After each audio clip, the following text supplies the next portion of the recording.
What's going on, y'all? Welcome back to another episode of Eastside Flock. I'm Eric G, and today we are going to be talking about the Browns versus Ravens game that I was there for. If you don't know, I have season tickets.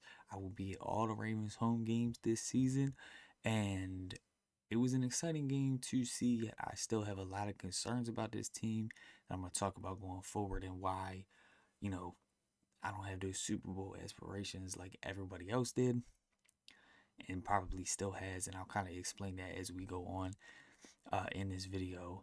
So let's jump into it. So I just wanted to first bring up this stat line, and this is the thing with this team that can be frustrating, is that just offensively we really didn't get it going till late, and that's a problem.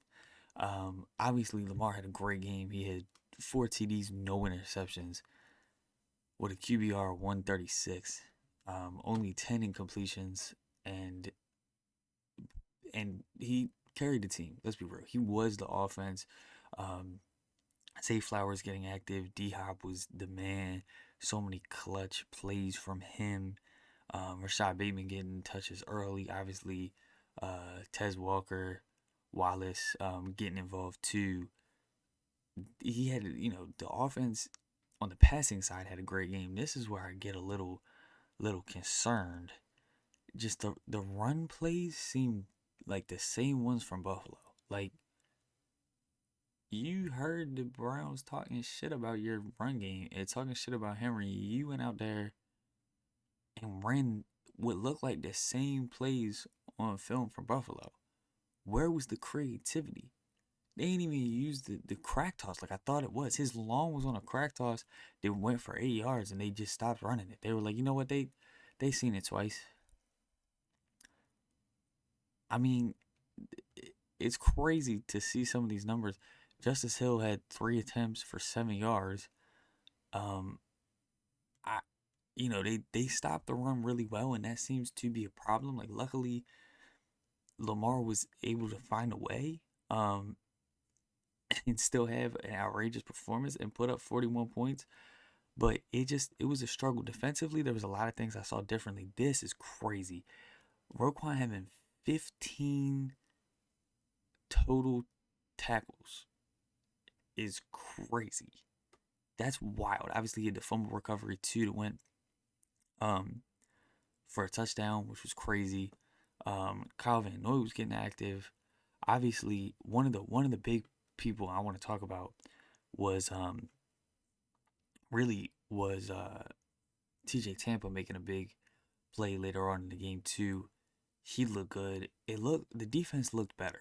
They didn't look completely amazing as you flip to the Browns side.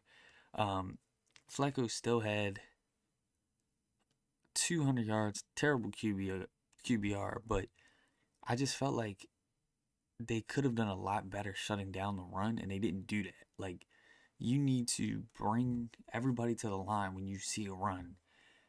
I guess they didn't want Judy to tear him up, and I get that, but like at some point you need to keep things balanced. And it felt like on defense we were letting them run the ball a lot, and they probably could have used that to their advantage more. We did stop the run a couple of times in key situations, but the team just doesn't look to me like a Super Bowl team. I know they've put up 81 points in 2 games, but it just doesn't feel like the team is gelling like that. And you look at teams like the Eagles, they seem to be in playoff form. And that's a problem because the Bills also seem like they're in playoff form. They've been playing great. So you need to, if you want to compete with teams like that, you need to be at that level. That's a problem. And I just don't know if we're going to be able to really compete. I think that you look at these stats and like, yeah, it's all cool, but I think that it's a lot different when we're talking about these teams and talking about how good they are. Here we're going to look at it, just some of the crazy stats on the other side. This right here might be the most wild thing I have ever seen in a game. 3 career interceptions, 3 career touchdowns. That's crazy. Tez was going crazy. I really like him. Lamar has 7 TDs and 0 interceptions in the first 2 weeks of the season. By the way, and averaging 40 points on um what does that say on a 40 points a game on offense. Yeah, that's crazy. He's just doing his thing. Can we have Likely back for next week and bench Andrews? I don't know if I agree with that. Andrews was gonna run game. Um, but yeah, that's crazy. Um, you're looking at Roquan here with the tackles. I mean, just combined tackles 15 and a touchdown is insane. Um, this picture kind of sums it up and also shows something I want to talk about. Fans, why are we leaving the stadium so fucking early? And why was it not a sellout?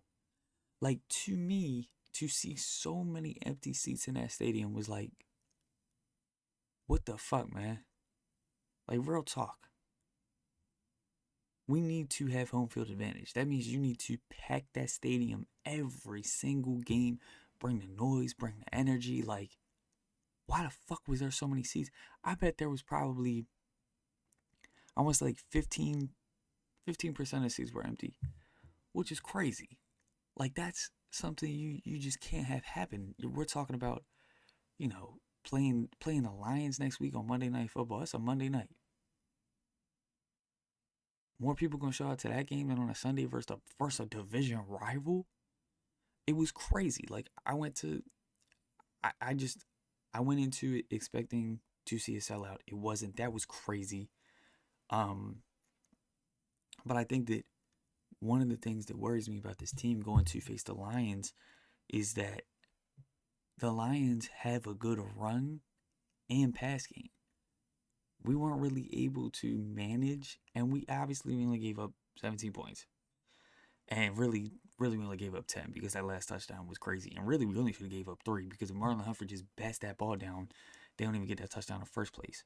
So I think that the defense looks better, but it scares me. You have to play the Lions, who are going to be a playoff team. They may not be a Super Bowl. They're kind of in the same boat that we are.